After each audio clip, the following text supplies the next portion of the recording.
Hello guys, ito yung makikita mo sa loob ng Hong Kong Disneyland. Inirecord ko ito, binidyo ko ito gabi.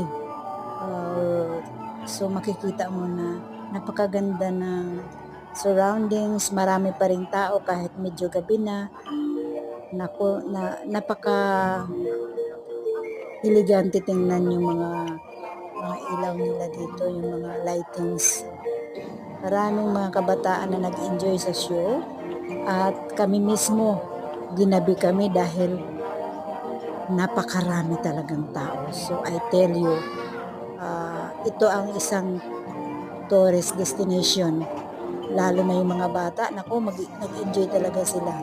Yung kasama kong bata, sigaw ng sigaw during the show. So napakasarap.